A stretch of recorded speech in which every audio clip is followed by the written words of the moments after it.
Bienvenue dans Talk and Run, le podcast qui mélange discussion authentique et déclics motivants. Ici, on plonge dans l'entrepreneuriat sous toutes ses facettes à travers des échanges sincères et dynamiques avec des invités passionnés.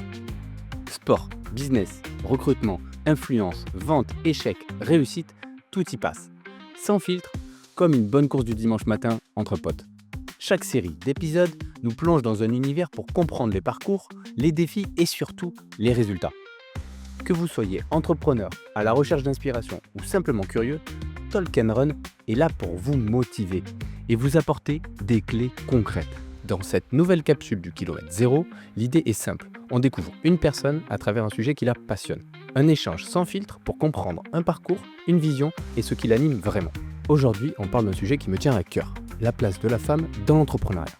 Parce qu'on le sait, se lancer est déjà un challenge. Mais quand on est une femme, il y a des freins supplémentaires.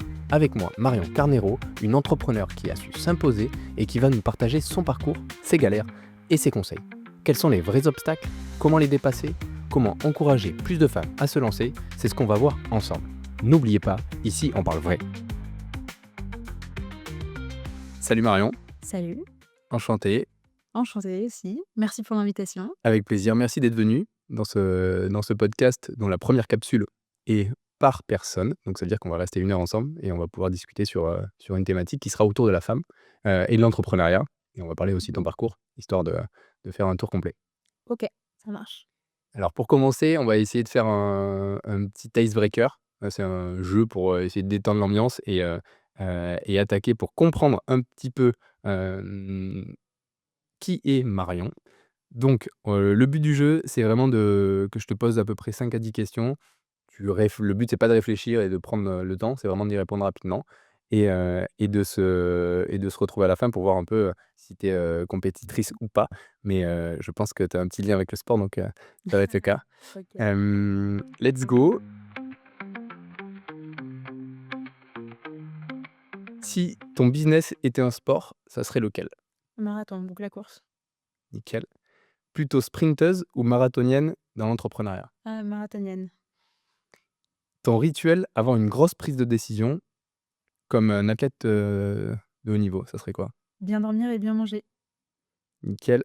Si tu pouvais avoir un coach célèbre, sportif, entrepreneur ou autre, même acteur, peu importe, tu choisirais qui? Hmm. Si on s'axe sur coach business, je penserais à Roger. OK. Oui, tu vois qui c'est? Oui, Ok. très bien.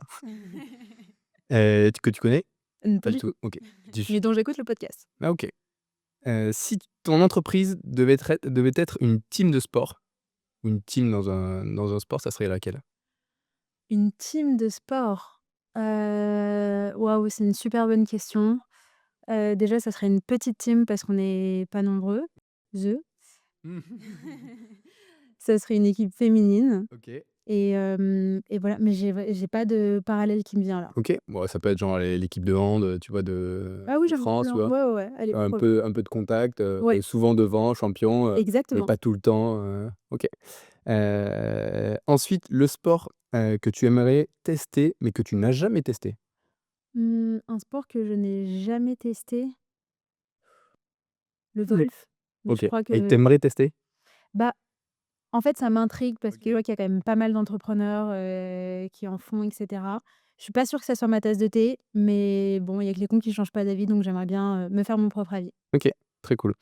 Et ensuite, on a, pour finir les 2 questions, si ton parcours entrepreneurial était une course, ça serait plutôt un 100 mètres haies, un trail en montagne ou un triathlon? Un triathlon. OK, et dernière question, le muscle, essentiel à entraîner pour être un bon ou une bonne entrepreneur? Ton cerveau. Yes, trop bien. Bon, en gros, je vois quand même que tu restes un peu compète et tu es quand même axée au sport, ce qui me va très bien parce que du coup, Talk and Run, c'est aussi pour ça, pour qu'on puisse aussi faire les parallèles avec le sport. Pour commencer la première partie, on va commencer par ton parcours, pour te présenter un petit peu. La question qui, à chaque fois est un peu complexe et qui se travaille, mais en 1 minute, si tu peux te présenter, aujourd'hui sans faire ton parcours, pour qu'on gagne du temps. OK. Je l'ai pas préparé. Bah, du coup, je m'appelle Marion, j'ai 29 ans, je vais sur mes 30 ans cette année. Je suis la CEO et cofondatrice, de My Name is Bond, qui est une agence, principalement d'automatisation de la croissance, sur Instagram. Pour te le dire très simplement, on aide nos clients à se développer sur Insta. J'ai un mode de vie très nomade, et en effet, je suis assez sportive, donc disons que le voyage, l'entrepreneuriat et le sport rythment ma vie. OK, Voilà. très bien, même pas une minute, j'avoue chapeau. Du coup, tu as monté ta boîte quand? My Name is Bond? Il y a 5 ans. OK. Tu es seule? Non, je suis accompagnée OK. de The Quest, Ouais, composé de Maxime Blondel que tu connais sûrement, d'Adams qui nous a mis en relation, Robin, Julien et Pierre. OK et en termes de, de, d'entrepreneuriat, c'était ton premier lancement ou tu en as fait d'autres avant? Heu, 1 lancement, j'ai envie de te dire oui. Après, il y a eu un peu des petits side projects qui n'ont jamais vraiment vu le jour. Mais c'est vrai que j'ai eu de la chance, que ce soit le premier projet sur lequel je me sois vraiment investie et Qui est bien pris? qui est bien pris, en OK. effet. Pour revenir sur ton parcours, tu es partie toute seule, dans My Name is Bond. C'était quoi les plus grosses difficultés que tu as rencontrées, en entrepreneuriat? Si tu peux en citer une, la plus grosse difficulté où tu te dis, vraiment c'était vraiment le le plus compliqué? Difficulté, alors c'est très propre à My Name is Bond à proprement parler avec l'automatisation qui est sur Instagram. Parce qu'en fait, il faut savoir que nous, on joue beaucoup avec les algorithmes. Ouais. Et en fait, le plus gros challenge, qu'on a, c'est, justement de pas se faire repérer par les algos Insta pour pouvoir continuer nos opérations, en secret. D'où le tout l'univers et tout le branding qu'on a créé, autour des agents secrets. Et en fait, notre plus gros challenge et ouais, je pense que la phase qui a été vraiment très compliquée, c'est quand tu as par exemple des vagues de vérification où tu prends un énorme coup de chaud. Hem et écoute, ça se passe, Ouais, très ça bien. On arrive toujours à passer, ces moments, parfois difficiles. Mais voilà, ouais, je dirais que ça, c'est plutôt cette période-là. et du coup, en gros, l'objectif de My Name is Bond, c'est de prendre une, boîte ou, une personne, Ouais. et de faire développer sa communauté. Là, tu as dit Insta, mais vous faites, pas que du Insta? Alors initialement, on fait pas que du Insta, Ouais, c'est vrai. On est présent sur, Twitter, enfin X, sur LinkedIn, TikTok, même Discord et Telegram. OK.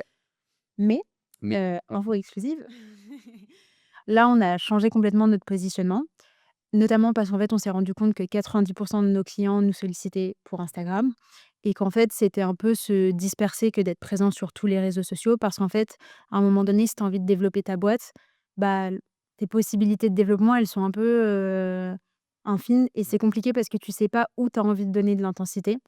Donc en fait, on s'est dit: «OK, on va simplifier le discours aussi parce que j'ai pas envie de devenir une agence, 360. C'est pas ce qu'on est et j'ai pas envie d'être dans cette ouais, catégorie-là». OK, Donc là, on a notre nouveau site internet qui va sortir, OK. qui sort cette semaine. Donc je ne sais pas quand est-ce que le podcast, sortira, mais très certainement que le site Il internet sera sera disponible. live. OK, Exact. Et donc notre positionnement maintenant, c'est vraiment on accompagne nos clients sur Instagram, OK, à se développer sur Instagram. Et donc on intervient principalement à 3 niveaux. Premier niveau, au niveau de la stratégie. ouais, Donc là, c'est purement du jeu de cerveau de l'équipe, sur le mode: «OK, quelle est ta cible? Qu'est-ce que tu fais? Quelles sont tes valeurs?» et cetera. Et à partir de là, on reconstruit tout ton profil en faisant une refonte de ta bio, de tes stories à la une, de ton feed, de ta stratégie de contenu. On te fait ton calendrier éditorial, bref, on te donne tout. OK, On intervient aussi au niveau de l'acquisition. Donc là, l'acquisition, c'est un peu ce qu'on fait, depuis le lancement, donc depuis plus de 5 ans. Concrètement, ça va être des routines d'engagement pour te donner de la visibilité. On pourra y revenir si tu veux. Et après, il y a une troisième partie où on intervient qui, consiste à convertir. Donc convertir tes abonnés en clients. OK, Et là, on fait appel à de l'IA. Et donc on a des agents IA qu'on te crée et qu'on met en place, pour ton compte Instagram. OK et moi, j'ai une question, est-ce que tu t'es déjà fait bloquer par l'algo? Tu disais que c'était la plus grosse difficulté. Est-ce que tu as déjà eu un compte bloqué, genre, plus que le coup de chaud, c'est, genre, Ouais, on en a déjà eu. OK, Faut savoir que nous déjà, on a toute une stratégie qui nous permet, si tu veux, d'avoir en temps réel, hem, une connaissance des limites de l'algorithme. OK, Donc tu vois, on a des comptes soldats qui vont au front, avec lesquels on teste l'automatisation. Donc eux, quasiment pour sûr, ils peuvent se faire, ban, ouais, mais c'est pas grave, pas grave. c'est fait pour. Et en fonction justement de ces différentes limites, qu'on obtient, on revoit toujours de 30 à la baisse le quota d'action pour nos clients, ce qui OK, nous permet de sécuriser l'opération. Oui, on a déjà eu des blocages, on peut avoir des petits messages et cetera parfois, mais j'ai envie de te dire, toute la stratégie qu'on a en parallèle qui nous permet justement De de tester. garder un œil et de tester justement l'algorithme, plus nos connaissanses depuis plus de 5 ans, font que, aujourd'hui, on n'a aucun problème. OK, trop bien. J'avoue, tu un client qui est bloqué, ça doit pas être être très cool. Alors, oui, c'est vrai, parce que ça nous est déjà arrivé surtout à nos débuts, mais aujourd'hui, je me rends compte, tu vois, si je dois faire un parallèle entre avant, donc au lancement de Maïs Monde et maintenant, en fait, je suis tellement plus sereine quand ça arrive parce qu'on maîtrise la situation et que généralement, c'est plus, un message d'alerte qu'un message de blocage à proprement parler. OK, c'est avant le blocage vraiment et Exactement. je pense qu'il il te débloque, non, Oui, oui, et tu sais, en plus, il y a un autre truc que les gens, enfin, il y a plusieurs sujets, mais déjà par rapport au blocage, tu peux parfois avoir des blocages qui n'ont rien à voir avec l'automatisation. OK, Instagram se trompe. Instagram est beaucoup régi par des algorithmes automatiques, ouais, donc parfois ils font des erreurs. Nous, tu vois, par exemple, on a un service en interne qui est, un service de débannissement, sur Instagram parce qu'on sait comment faire pour, se faire débannir. On n'a aucun de nos clients qui sont sur cette offre-là, bien évidemment, sinon ça serait un peu bizarre. au moins tu fais un canal en interne. Oui, c'est vrai, mais c'est pas ce qu'on fait. Et si jamais on devait en arriver là, bien évidemment, on le prend en compte, pour notre client. Mais du coup, tu vois, on attire quand même beaucoup de personnes. Enfin, j'ai une vidéo sur YouTube qui a fait beaucoup, enfin, qui continue de faire beaucoup de vues. Je crois qu'elle est à 30 000 ou 40 000, ce qui est énorme pour ma petite chaîne. Et en fait, on a beaucoup, beaucoup, beaucoup de demandes. Franchement, je pense qu'on a une demande par jour à peu près. Incroyable. Et les gens, la plupart du temps, se font bannir et ils savent pas pourquoi.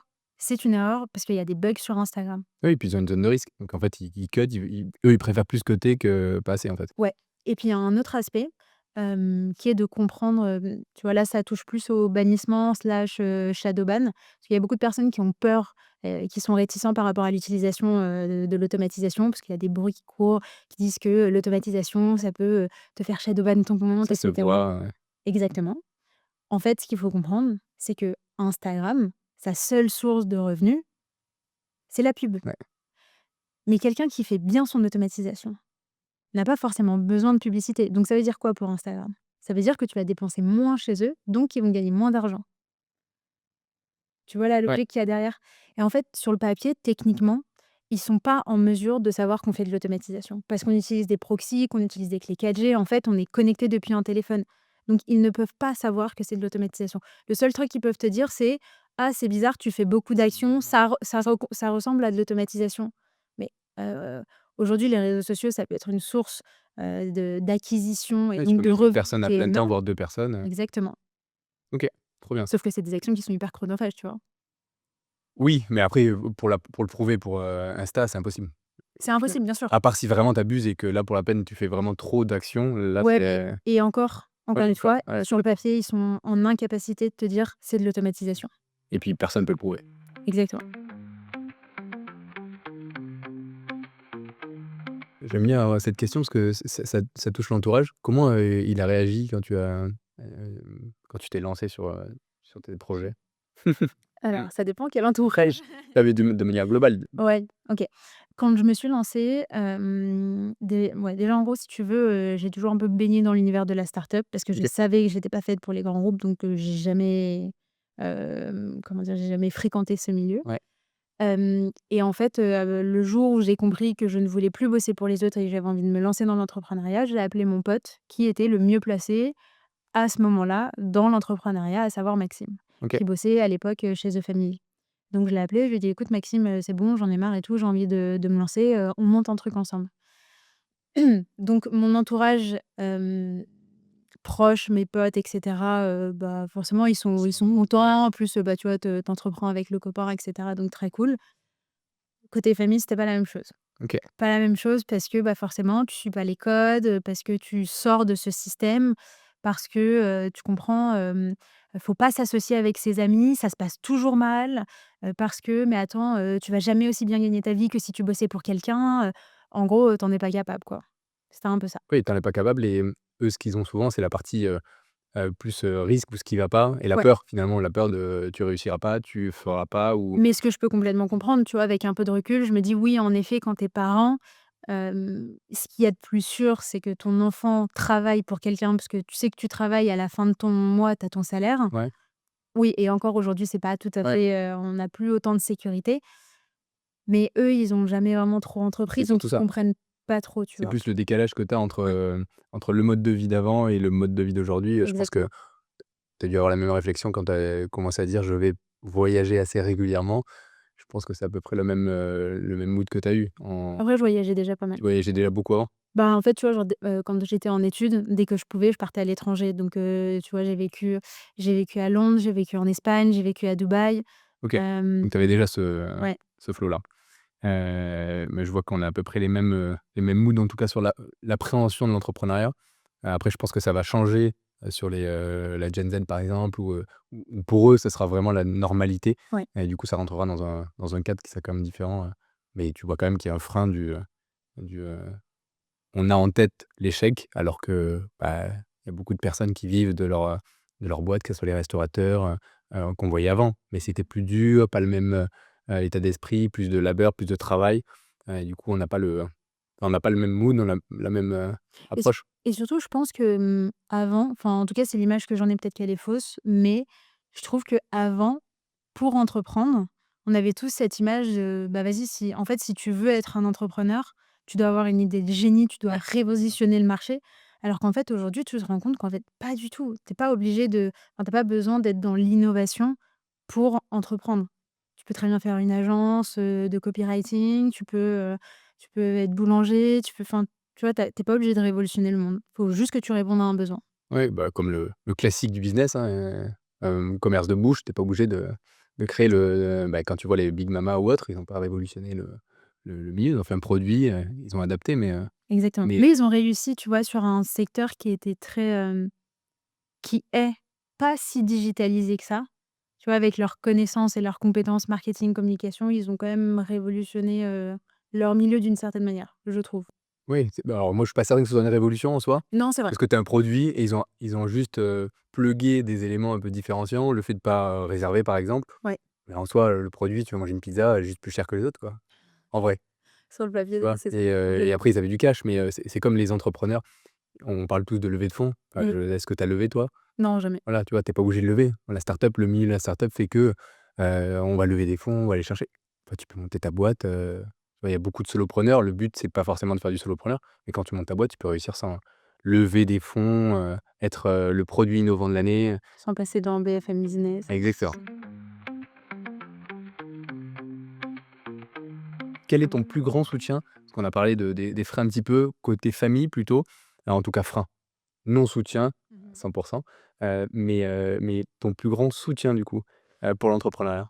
Mon plus grand soutien, en vrai, mes associés, hein. Souvent, Ouais, ouais, bah, souvent, c'est con, tu vois? Mais bon, déjà, ils sont avec toi, en tout cas, au début, moi, ils étaient beaucoup avec moi sur, la partie opérationnelle. Il y a toujours eu un suivi au niveau de la stratégie, et même, d'un point de vue, j'ai envie de te dire presque perso, tu vois? C'est en mode, «Comment ça va?» mais non, pas juste: «Comment ça va?» «Oui, oui, ça va», c'est tout va bien. profondément: «Est-ce que ça va?» Ouais.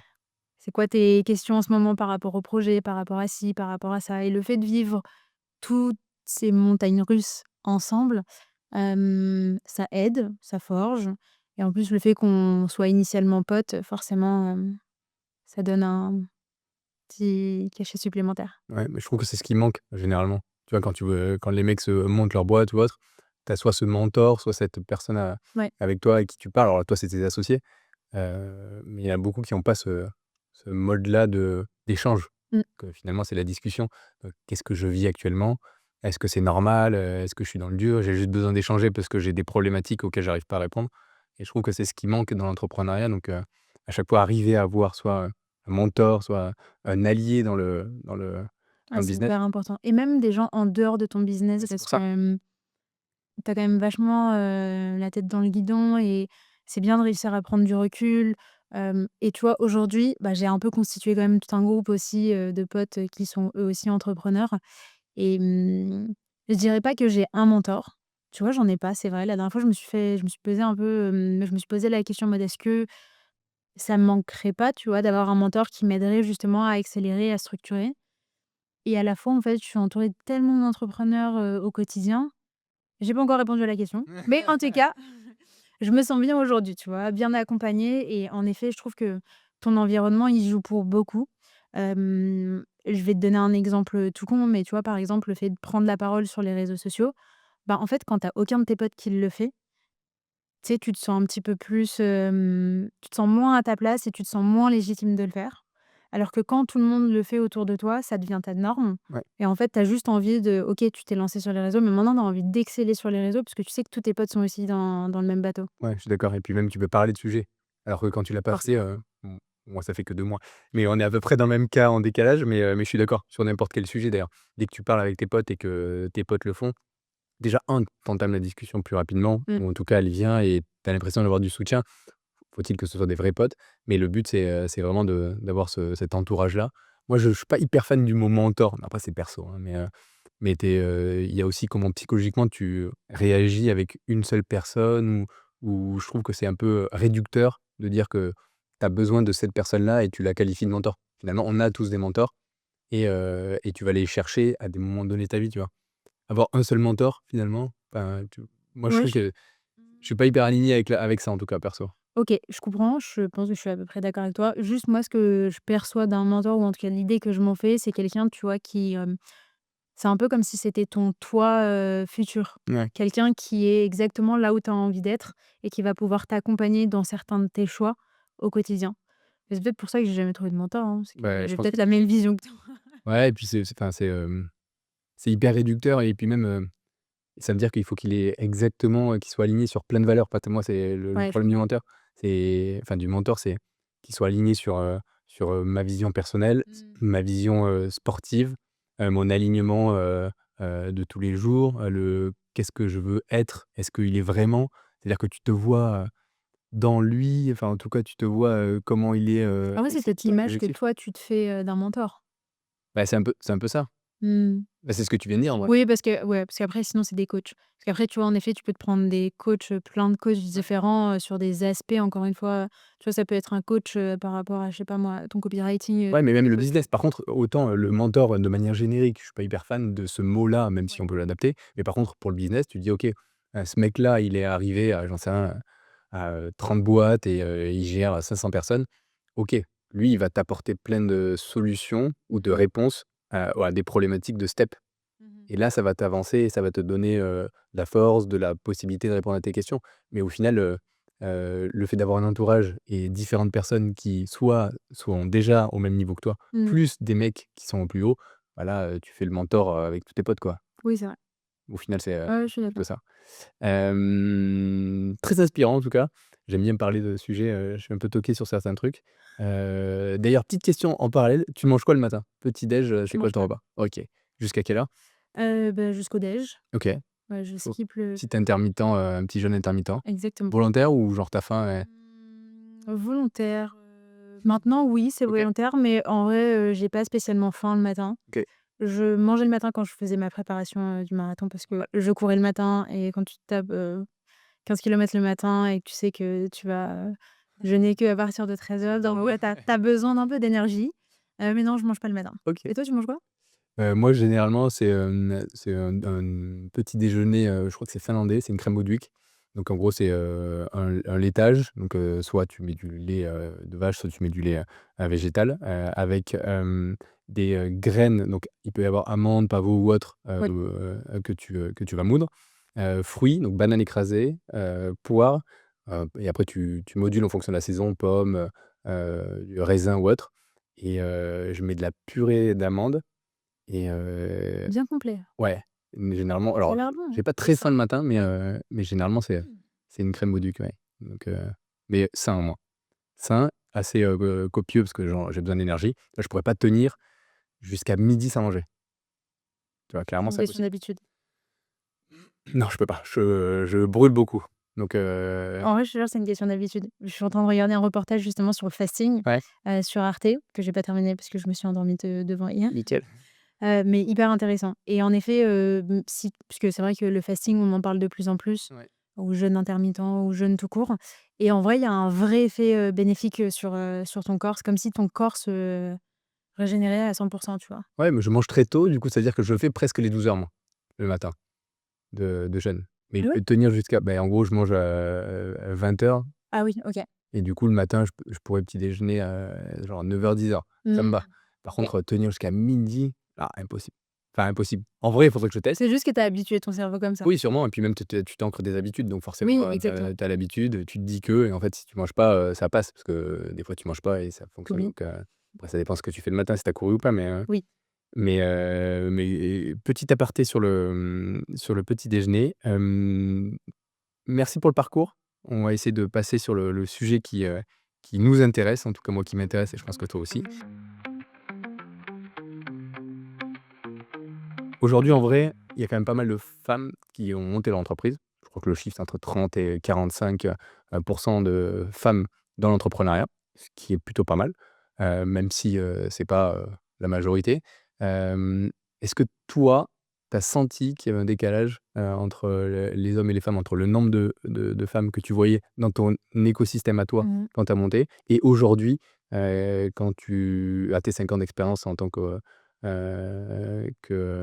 qu'entrepreneur? Ouais, pour moi, il y a une différence. J'ai l'impression que quand je me suis lancée, je sais pas si c'était moins accessible ou si juste il y avait moins de femmes qui entreprenaient. En fait, globalement, je pense qu'il y avait aussi moins de gens qui entreprenaient, hommes ou femmes. Ouais, de manière générale, ouais, il y a 5 ans, ouais, clairement.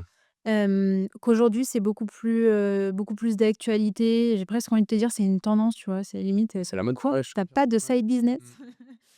Mmh. Donc ouais, il y a quand même eu une énorme évolution, mais qui encore une fois, touche à la fois les hommes et les femmes. Maintenant, c'est vrai que le sujet de la femme, dans l'entrepreneuriat, pour moi, est un big sujet, Ouais. et pour en parler avec des copines qui sont aussi entrepreneurs, bah, c'est vrai que, on n'est pas si nombreuses que ça. Et tu vois, dans l'entrepreneuriat, je fais aussi la distinction entre ceux qui viennent de se lancer, ceux qui sont déjà bien Ouais, bien évolués. sûr. En fonction de ce que tu fais aussi. Est-ce que tu es une agence? Est-ce que tu es un e-com? Tu vois, tu as pas les mêmes modes de fonctionnement, tu as pas les mêmes références. Ça, ouais, c'est pas la même chose, ouais. Ça n'a rien à voir. Mais tu vois, je dis c'est marrant que c'est marrant qu'on fasse ce podcast, maintenant parce que je j'ai échangé avec une copine que je connais depuis 10 ans, qui a un e-commerce, OK. qui est une femme qui bosse avec des femmes et cetera et tu vois, elle me disait mais et elle vit à Dubaï et elle me dit: «Mais vraiment, je me rends compte qu'il y a un vrai sujet». Encore plus à Dubaï parce que tu vois la distinction, enfin donc il y a beaucoup d'entrepreneurs à Dubaï, on sait pourquoi. Mais le point et là où elle voulait en venir, c'est que donc tu as beaucoup d'entrepreneurs qui se rejoignent, qui font des meetings ensemble et tout le monde s'aide et cetera. Mais en fait, tu as une vraie différence, une vraie distinction entre les hommes et les femmes et en fait, elle galère à avoir sa place et je pense que c'est peut-être pas aussi prononcé en France, p pour par rapport à la culture, par Ouais, rapport bien à tout sûr. plein de choses, j'imagine. Mais c'est vrai que, globalement, il y a quand même une différence entre les hommes et les femmes. Maintenant, moi, je pense que ça a été vachement notre unfair advantage, donc notre avantage tout simplement parce que, bah, tous nos concurrents sont des hommes, hem et parce que moi, j'ai décidé, tu vois, de travailler avec des femmes. Alors, pas depuis le début, bien sûr. Et oui, je te coupe juste, mais vous êtes combien aujourd'hui dans Bah, en l'agence? fait, full time, on est 3 OK, et après on bosse avec des prestataires. OK. Mais tu vois, le moteur de My Name is Bond, c'est les femmes. Quand tu viens bosser, avec nous, tu ne deals qu'avec des femmes et enfin, comment dirais-je? Ça a pas été une volonté dès le début. Déjà, mes associés sont des hommes, Ouais. tu vois? Je suis la seule femme. Mais aussi les premiers recrutements qu'on a fait, c'était des hommes. J'ai aussi travaillé avec des hommes. Moi, j'ai aucun problème, j'aime beaucoup travailler avec les hommes, mais c'est vrai que je me rends compte que, tu vois, les femmes, mine de rien, elles sont plus minutieuses, elles sont plus à l'écoute, elles ont plus d'empathie et en fait, par rapport à notre positionnement, par rapport à ce qu'on a envie de dégager au sein de My Name is Bond et envers nos clients, en fait, ça colle beaucoup plus Ouais. et aujourd'hui, nos clients, enfin, ils nous adorent, on adore la relation qu'on a avec eux. C'est pas juste, ouais, on automatise ta croissance sur Instagram et ciao, bonsoir. Non, on fait vraiment attention à la relation qu'on a avec eux. On s'intéresse vraiment à leur business. On les accompagne, enfin, on leur donne des conseils qui vont au-delà de ce que nous, on fait.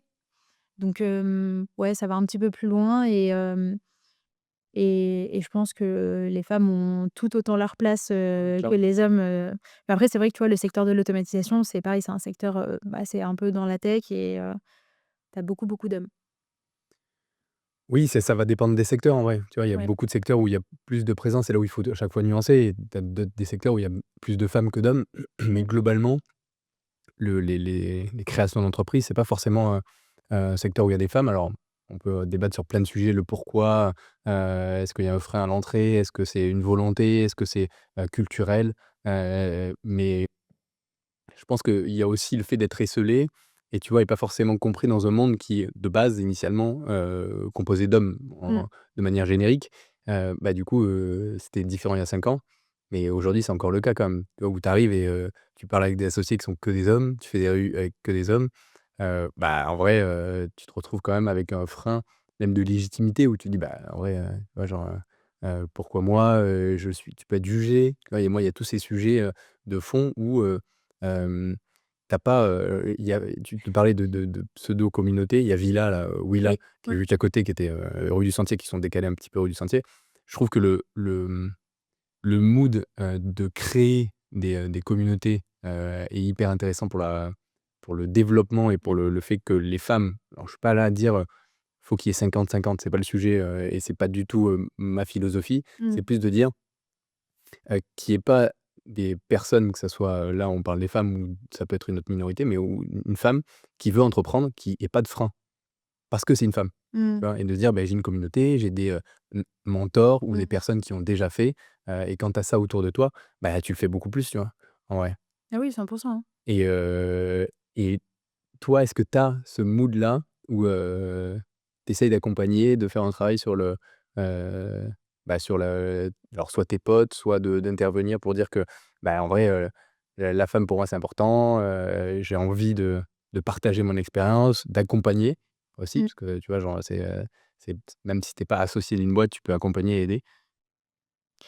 C'est marrant que tu parles de Oula parce que j'avais fait une intervention OK. justement, chez eux. Et pour répondre à ta question, oui, déjà globalement par rapport à mon entourage, je pousse vachement mon entourage quand je sens qu'il y a un potentiel et surtout qu'il y a un vrai besoin, tu Une vois? envie aussi, ouais. Une envie et ouais, ou même où je sais qu'il peut se passer un truc intéressant, OK. je vais pousser, les gens à se lancer. Et en effet, le sujet de la femme dans l'entrepreneuriat, en vrai, moi, c'est un sujet qui me touche tout particulièrement et je l'ai compris récemment. Donc tu vois, j'ai My Name is Monde, ça tourne, on est dessus, je bosse, full time dessus et tout, c'est trop bien. En fait, tu vois, quand je suis partie en Afrique du Sud, Au je suis Cap, du coup? au Cap, Ouais, exact, à Cape Town. Je suis partie avec, le projet Cape Town et OK. le projet Cape Town, c'était, un projet, très personnel qui n'a pas du tout vocation à faire d'argent ou quoi que ce soit, mais voilà, qui est en lien avec l'écriture et le fait de lancer, en parallèle de My Name is Bond, une activité de coaching pour les femmes OK, trop bien. et en fait, donc j'ai commencé à lancer cette activité qui est juste un side business. J'ai en tout cas pour l'instant pas pour vocation à en faire, mon business principal. Je veux juste en fait, hem, me reconnecter un peu avec mon why qui, je pense, est lié à l'indépendance des femmes.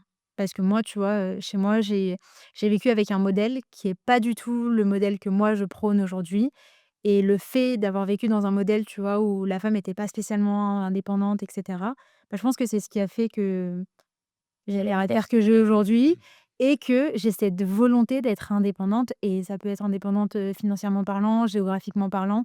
Tu vois, je pense que tout est lié. Et quand j'ai compris, je me suis dit: «OK, bah, je vais développer un peu cette activité». Encore une fois, j'ai pas pour vocation à la pousser, mais mais oui, donc aujourd'hui, j'accompagne des femmes à développer, donc soit à se lancer, soit, tu vois, elles ont déjà leur business qui tourne et elles ont besoin de elles ont l'envie de l'accélérer. OK, et ce projet-là, ça représente quoi en de ton temps? Ça se matérialise comment? Pour l'instant, ça représente quoi? Ça représente pas grand-chose, hein, je suis à 3-4 heures par semaine, donc c'est vraiment pas grand-chose. Mais j'ai pas vraiment mis d'intensité, tu vois? Juste, en fait, je communique sur mes réseaux en mode: «OK, bah, j'ai une place de disponible pour une femme qui est si voilà, si tu veux te lancer, si tu as déjà ton projet, tu as besoin d'accélérer, ça c'est mon parcours. Si tu penses que je peux t'aider, bah, viens, on s'appelle, on en discute». Hyper intéressant, trop bien. Voilà. Chaud pour t'aider s'il y a besoin en tout cas. Oui. Sur un accompagnement comme celui-ci, c'est exactement ce que j'aime et ce que j'ai envie de faire maintenant. C'est pareil, tu t'es repositionné, quand tu es parti au Cap, et je me suis posé cette question-là moi il y a 1 ou 2 ans, sur l'arrivée je pense un peu avant l'arrivée de ma deuxième petite. non pas parce que c'est une fille, mais en me disant, «Qu'est-ce que tu veux vraiment?» tu vois? Mmh. Et c'est, notamment rééquilibrer un minimum, donner la potentialité à des personnes qui, bah, n'ont pas, soit la force de caractère que toi tu as eu il y a 5 ans, de te lancer et d'aller, à l'encontre de beaucoup de freins, soit d'aider des gens qui ont pas forcément la thune, qui ont des bonnes idées, qui ont la motivation et qui ont l'envie et de les aider parce que, on sait très bien que dans le business ou en tout cas la création d'entreprise, il y a énormément de freins qui peuvent te pousser à abandonner. Donc du coup, C'est vrai. c'est hyper cool et il y a un naming à ton ou c'est juste du, accompagnement de ton côté en free, sans Ouais, pour l'instant, j'ai pas OK. j'ai pas donné de nom, j'ai pas brandé Et tant mieux, le sujet tant mieux, encore. en vrai. Ouais, ouais, ouais, mais c'est en plus même ma cible, elle est pas si précise que ça, juste les femmes, tu vois, accompagner des nanas soit qui sont dans la volonté de se lancer, soit des nanas qui ont déjà leur business. C'est pas du tout la même cible, c'est pas le même accompagnement et je fais les 2 aujourd'hui. Il y a un il y en a un que je préfère plus que l'autre. C'est lequel? Bah, en fait, celles qui ont déjà leur business. OK. Tu sais, c'est con, mais je trouve qu'elles ont moins de barrières limitantes et elles passent beaucoup plus à l'action, ça va vite. Ouais. Et moi, je suis très dans l'action, donc Tu es pas coach psycho à leur dire, «Il faut y aller, il faut aller chercher», bah, si, forcément, je le fais aussi, tu vois? mais Mais c'est moi ce que tu aimes faire. c'est pas que c'est mon peut-être que j'ai moins de patience. Je pense que j'ai moins de patience, pour être honnête. Et tu as moins de temps aussi. Du coup, J'ai c'est moins pas de le temps. même, tu vois, ton rapport, énergie que tu vas mettre sur, l'accompagnement, Ouais. il est beaucoup plus, important sur, une personne qui est déjà à un niveau avancé que le fait Mmh, de l'aider à chercher, parce que finalement tu vas le donner de l'énergie pour chercher son chemin, ce mmh, qui est pas pareil que de la pousser, c'est exactement. différent. Après, faut que je vois aussi sur d'autres personnes, tu vois? Peut-être que c'est spécifique, aux nanas que je suis actuellement. Et puis ça va évoluer. Exactement. Excellent, je valide ce projet-là, Trop bien. c'est hyper inspirant et j'en prends note.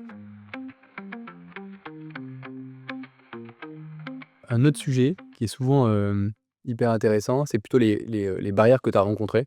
Donc, que ça soit au tout départ de la création, on reste dans l'entrepreneuriat, Oui. pas dans la préparation de ton semi-marathon. Même s'il y en a il y en a eu autant. En vrai, si on fait le parallèle, c'est un peu comme un marathon. Quand tu montes ta boîte, tu as une prépa. Ta prépa, on peut dire que c'est un peu, l'école. Alors, on va dire ce qu'on veut de l'école, mais, tu as une préparation qui est faite. Donc tu te prépares à et après tu te lances dans le bain. C'est quoi la plus grosse barrière, enfin une barrière qui, pour toi, au départ, plutôt en starter, a été importante, dans le business? Mmh, la première barrière, mais qui finalement a été un moteur, je dirais, c'est le cash. Ouais, Et tu vois, moi, j'avoue, j'ai pas eu le courage, de me lancer, 100 enfin, de me lancer à 100 dès le début, ouais, notamment par rapport à cette peur du cash. OK, Donc j'ai eu plusieurs jobs en même temps, donc OK. pendant 6 mois, un truc comme ça, peut-être un petit peu plus. J'avais lancé un autre projet, enfin, Donc je tu sais bossais, en fait, tu étais en job, soit en free, soit en CDI? en gros, je bossais pour une boîte qui était à Station F. OK, En parallèle, je lançais My Name is Bond. OK, Quand j'ai commencé à lancer My Name is Bond, j'ai lancé un autre projet qui s'appelle Floof, qui était donc des compléments ah alimentaires oui, pour les chiens. Donc là, j'avais 3 projets, plus en parallèle, je bossais aussi en restauration, de temps en temps. Hem, à un moment, j'ai dit: «OK, là, mon corps est en train de me dire stop». Je pense que j'étais à 2 doigts de faire un petit burn-out. ouais, Donc là, j'ai dit: «OK, on arrête». Donc j'ai arrêté avec la boîte, Station F, à ouais. Station F. Hem, sauf qu'au lieu de bosser, 5 jours pour lui, je bossais 2 jours par semaine. Donc ouais, au fur et à mesure, je diminuais, la charge de travail, mais parce que si je me rendais compte que ma Bond me prenait. Donc j'étais en mode: «OK, tu prends pas un risque à 100 parce que déjà ce que tu fais actuellement pour cette boîte ne te plaît plus. C'est plus un job alimentaire qu'autre chose. Ta boîte que tu es en train de lancer, les chiffres le prouvent, c'est en croissance, donc c'est Ça encourageant». fonctionne, ouais. Voilà. Et en fait, au fur et à mesure, j'ai mis de côté, tout ce qui m'intéressait plus. J'ai abandonné Flouf parce que je me suis rendue donc Flouf, c'est le projet, de Produits compléments alimentaires pour les alimentaires, animaux, OK. exactement. Ça, je l'ai arrêté également parce que je voyais pas la rentabilité sur du court terme, parce qu'il y avait Bond, à gérer en parallèle. Donc j'étais là en mode: «OK, faut aller au plus simple» et c'était pas le bon projet au bon moment, tu vois? Voilà. Je peux voyager, là, on parle d'un produit physique, il y a une éducation à faire, il y a des vétérinaires à aller convaincre. Enfin, fallait que je sois à Paris, quoi, bloquée à Paris et ça, c'était pas possible pour moi. C'est pas mal. Et donc ouais, je dirais que c'était, d'une certaine manière la première re barrière, mais à la fois le moteur parce que ça m'a poussée enfin vraiment j'étais une machine quoi. Je bossais, j'étais prête à me lever je me levais de plus en plus tôt le matin pour faire toutes mes relances clients parce que, bah, forcément enfin relances clients, plutôt relances, Ouais, prospects, prosper. parce que j'avais de plus en plus de monde dans mon pipe et je bossais énormément du matin au soir, mais parce qu'aussi il y avait en parallèle le résultat qui commençait à être visible. Donc c'est plus c'est pas forcément le cash, ce serait plutôt la peur, en fait. La peur de pas en avoir, tu vois? Ouais, oui, oui, voilà, c'est Bah, ça. la peur que ça ne fonctionne Oui, pas, oui, et complètement. tu avais besoin d'être, safe dans la réalisation, le fait que ça accroche, tu des clients, que tu un peu de Bah, ouais rentrer. et puis moi mes parents, ils m'ont mis cette peur en Ouais, tête, tu es entrepreneuriat et cetera, oui en effet, bon après, qu'on se le dise, en start-up, tu gagnes pas des milliers et des cents, bien au contraire. Mais mais oui donc j'ai sécurisé mes arrières, disons. ouais, bon, c'est clairement la peur, le Oui, plus gros frein, hein, ouais clairement. et en fait, je pense que tu vois, avec un peu de recul, j'ai pas de réponse concrète à te donner sur, les barrières que j'ai pu rencontrer.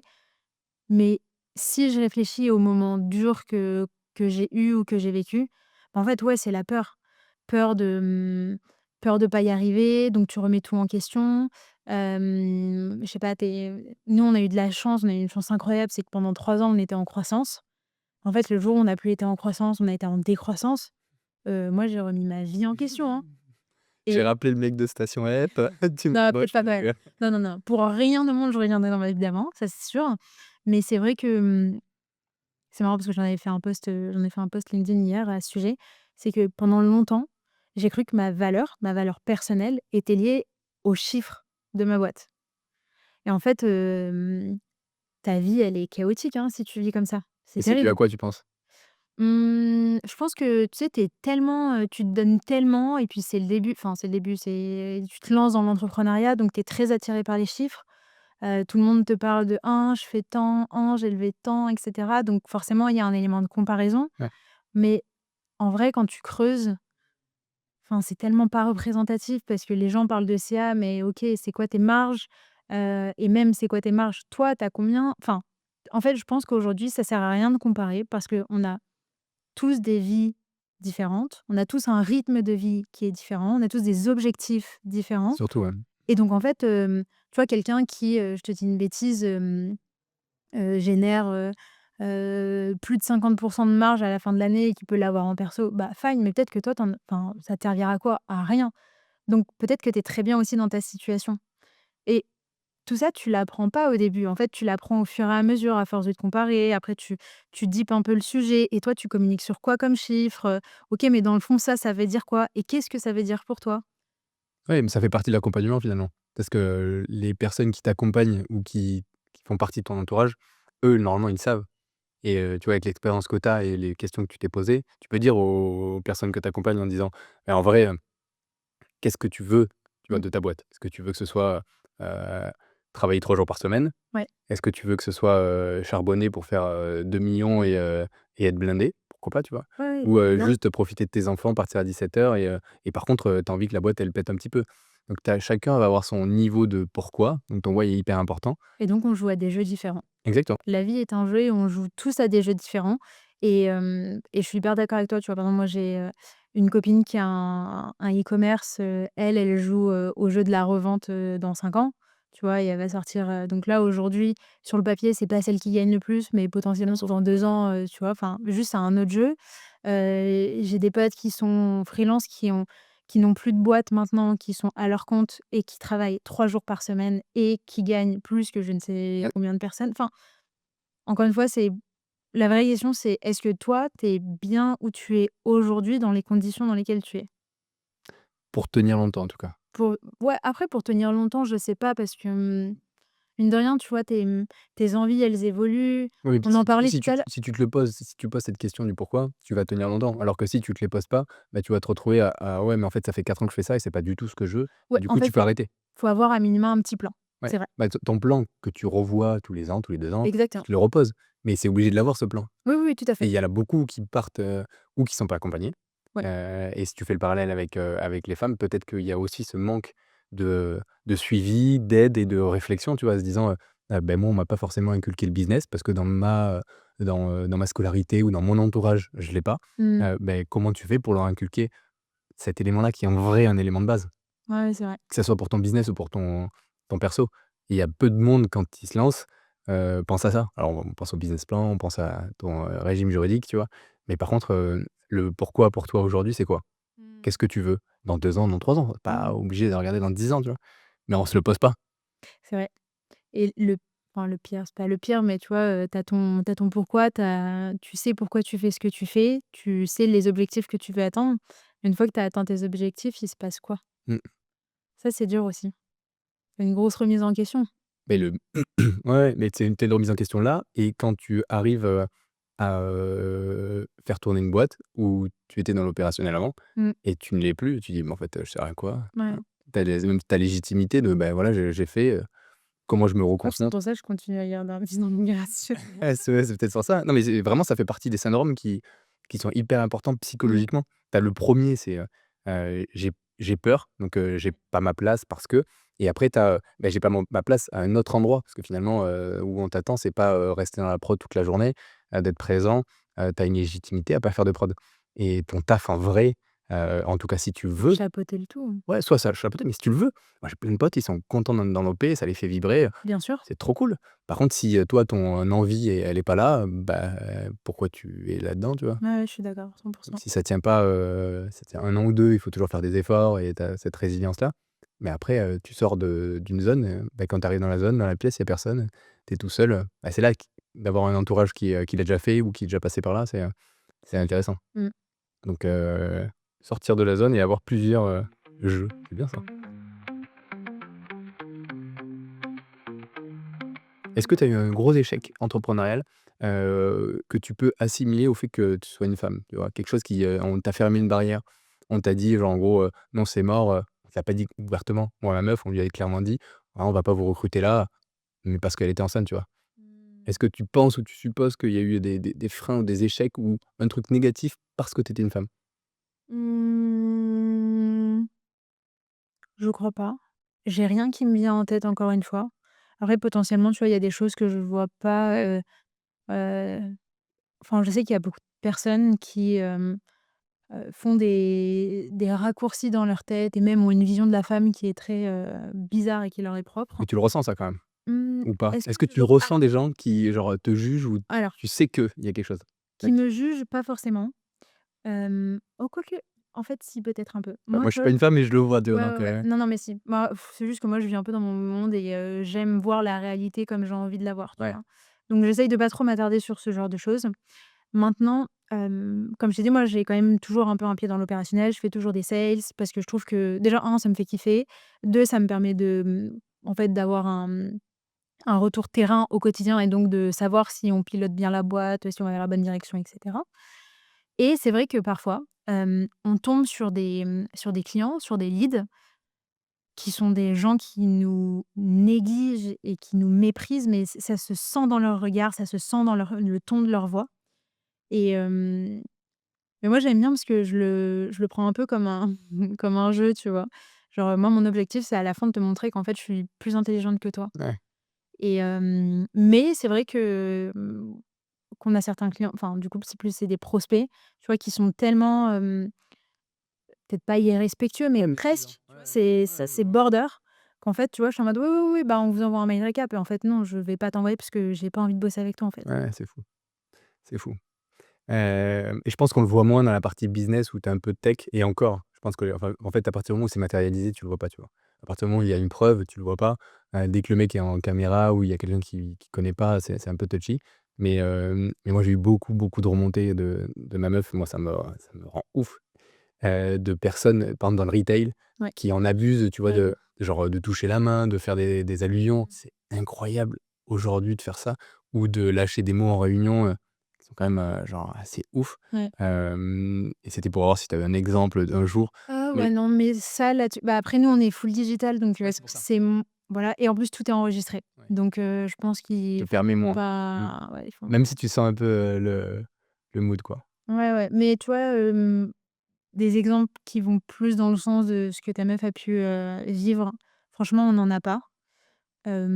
Parfois, tu as des clients qui vont un peu s'emballer, tu vois, dans la manière dont ils vont nous parler et cetera, mais s'emballer en mode, ils sont in love de nous, Oui, voilà, c'est c'est ce qu'on fait et ouais. cetera, mais c'est plus gentil qu'autre chose. Ça a jamais été trop border, mais ouais. OK. Après j'essaye de réagir en fait, tu vois, avant, j'aurais vraiment réagi sous le coup de la colère et en fait, je me rends compte que déjà une émotion, ça dure que 5 minutes, Oui et puis ça que changera pas, et que ça change quoi? Rien. Tu vas juste entretenir le truc et maintenant juste je passe outre ou juste j'essaye d'être plus intelligente qu'eux, tu vois? oui et de pas les voir, du coup. Et de pas forcément les voir, c'est ça. Ou alors je le vois, je l'analyse, je suis en mode: «OK, mais tu sais quoi? Moi, je vais continuer à faire mon travail et je vais te montrer que je suis intelligente, je vais te montrer que ce qu'on fait, c'est bien et tu pas envie de croire en nous, mais en fait, va chez nos concurrents». Et après tu vas vouloir rester avec nous et nous on ne voudra pas. Exactement. Si aujourd'hui tu devais donner un conseil à la Marion d'il y a 5 ans en mode, soit pour aller plus vite, soit pour trouver ton why plus tôt, qu'est-ce que ça serait? Ah, c'est bien, tu l'as orientée cette question parce que, c'est pas la seule qu'on peut te poser souvent, tu sais? Déjà, en vrai, globalement, mon conseil, si je devais parler à mon moi d'il y a 5 ans, c'est juste fonce. Genre te pose pas de OK. questions, fais et tu verras après. En sachant que ton toi d'il y a 5 ans, c'est, plein d'autres personnes aujourd'hui, tu vois? Ouais. C'est pas que orienté pour toi. Bien sûr, bien sûr, bien sûr. Non, mais je pense que même, tu vois, de manière générale, donc il y a 5 ans, je me lance dans l'entrepreneuriat. Qu'est-ce que j'aimerais, genre quel est le truc que je vais garder en tête constamment? Fonce. C'est Oui, vas-y. c'est vrai, arrête de te poser des questions. En fait, tu te poseras les questions après. Tu régleras les problèmes après. Là, pour l'instant, il faut juste que tu te lances et on peut facilement se mettre des barrières, tu vois? Tu as peur de, je sais pas, même la première fois que j'ai commencé à poster sur LinkedIn, j'avais peur, bien sûr que j'avais peur, mais je savais l'intérêt qu'il pouvait y avoir derrière. Bah, la preuve en est, maintenant, ça fait 4 ans que je publie tous les jours sur LinkedIn. Tu vois, il y a plein de petits, ouais, c'est comment hacker, en fait, ton cerveau et comment, continuer à dire: «Mais tu es sur la bonne direction, continue à faire». Parce qu'on a toujours peur de l'échec, parce que l'échec est très mal perçu en France, mais en réalité, rares sont les personnes qui réussissent du premier coup. On en fait plein des échecs, au quotidien, que ce soit, un post LinkedIn qui flop, mais au possible, que ce soit, un site internet, je sais pas, qui est complètement down. Enfin, ça peut être des petites erreurs comme ça peut être des grosses erreurs. On fait tous des échecs. C'est juste qu'on n'en parle pas beaucoup. Du coup, tu as Voire l'impression pas que du c'est tout. voire pas du tout. Et je fais le parallèle avec le sport. Au final, on a l'impression enfin, ce que je trouve ça fou, c'est alors après, il faudrait voir en détail, genre les chiffres, Mmh. si les personnes qui ont le plus peur, c'est les personnes qui ont pas fait de sport, tu vois? Parce que le fait de faire du sport, généralement, ça te met dans l'inconfort. Le fait de faire plusieurs sports, bah, ça te fait, réapprendre un sport que tu ne connais pas ou en tout cas une matière que tu connais pas et Mmh. le fait de faire du sport, quand tu te dis: «Je vais faire mon RP», j'ai fait ma perf, claquée au sol, j'ai fait un four total parce que j'ai perdu 10 minutes, j'étais pas bien. Est-ce que la personne qui physiologiquement a ancré des, échecs qui lui ont permis de rebondir, est-ce que lui ou cette personne-là dans le business, elle va performer plus? C'est une trop bonne question et j'aurais tendance à dire oui. Clairement. Enfin, tu penses que le mental, je pense que le mental est lié et tu vois, globalement, quand tu fais beaucoup de sport, bah, généralement, tu es quand même assez discipliné, et tout ça, Mmh. c'est à prendre en compte, parce que tu dupliques la même chose dans l'entrepreneuriat. Et puis tu te confrontes. Tu vois, tu disais en gros: «Sors de ta zone de confort». Ouais. Sortir de sa zone de confort, bah, c'est d'être confronté aux autres, de faire un match, de pas y aller quand tu enfin d'y aller quand tu pas envie plutôt Ouais. et de te retrouver dans une zone de confort qui est différente. Tu es regardé par les autres, tu vois? Quand tu fais un sport co ou même quand tu fais, ton 20 kilomètres, tu as les autres qui voient ton record ou Mmh. pas, tu vois que tu pas performé et je trouve que le lien et l'encouragement, que ça soit pour les femmes ou autres ou les jeunes en tout cas, c'est de dire: «Bah, en vrai, ton bac à sable, c'est le sport. Parce que finalement, toi, tu as peut-être sauté le pas et tu vois, tu fais du sport quand même. Alors on peut pas généraliser, toutes les personnes qui font pas de sport vont pas faire ça, mais je pense que ça aide et ça te permet de réagir à tes petits échecs, par exemple. Ouais, ça t'aide à te structurer et puis au-delà de ça, je trouve que c'est aussi un bel échappatoire.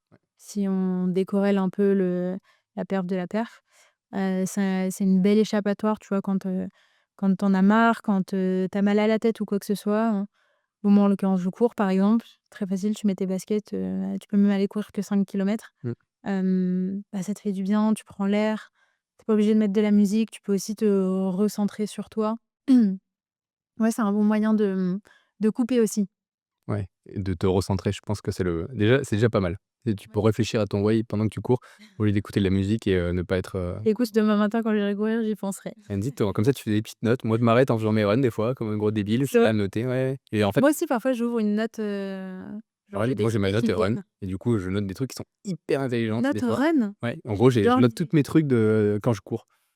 Putain, mais c'est ouf, Et c'est tu une te trop bonne idée et ça. tu te mets pas en musique, du coup? Oui. Parce que du coup, tu laisses partir ton cerveau et tu te dis: «Bon, mais OK, moi je me pose des questions, genre je m'auto-pose la question, la semaine prochaine, qu'est-ce qui peut, te permettre de?» ou «La semaine dernière, tu as fait ça, mais quelles auraient pu être les autres solutions?» Voilà des auto-questions de psychopathe qui parle à lui-même. Mais mais en gros, je trouve ça marrant comme exercice. Ouais, c'est pas mal. J'aime bien. Heu, on arrive à la fin de cet épisode. Déjà. Marion, ça va hyper vite, c'est fou. C'était très, très intéressant. Je suis trop content parce que vraiment tu es la première à faire ce format-là. Donc c'est inédit, comme on disait, l'échec ou le sortir de sa zone de confort. On est en plein dedans, en tout cas pour moi. Ouais. Donc merci beaucoup pour le fait d'être venu dans cette capsule-là. Yes. J'ai On est quand même dans Talk and Run. L'objectif, c'est d'avoir un lien avec le sport. J'ai une mission, parce qu'on est quand même avec, madame Bond, Oui. à te proposer. C'est de faire, un deuxième épisode. OK. Alors, on n'est pas obligé de le faire tout de suite. Je sais que tu voyages ou on le fera au Cap.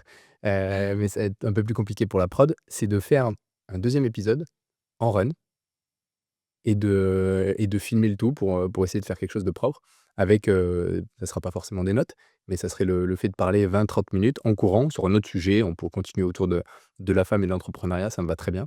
Est-ce que, la mission est acceptée? Mission acceptée, mais j'ai une mission pour toi, c'est de trouver la date là maintenant.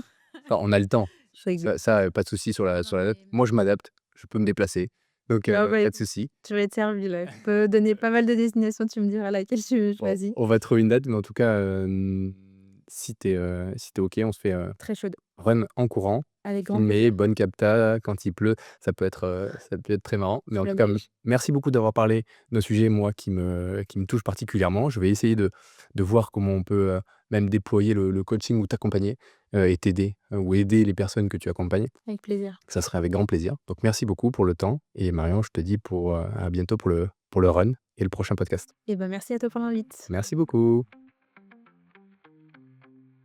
C'est déjà la fin de cet épisode et quel échange. On a parlé d'audace, de persévérance et des réalités de l'entrepreneuriat au féminin. S'il y a des choses à retenir, c'est que le plus dur, ce n'est pas de réussir, c'est d'oser se lancer. Tester, apprendre, ajuster, c'est ça qui fait la différence. Un grand merci à toi Marion pour ton partage inspirant. Si cet épisode vous a plu, pensez à le partager, à l'envoyer à quelqu'un qui hésite encore à se lancer et venez nous dire ce que vous en avez pensé. On se retrouve très vite pour un prochain Talk and Run et surtout pour une nouvelle capsule sur le monde du retail et de la vente. D'ici là, continuez d'avancer.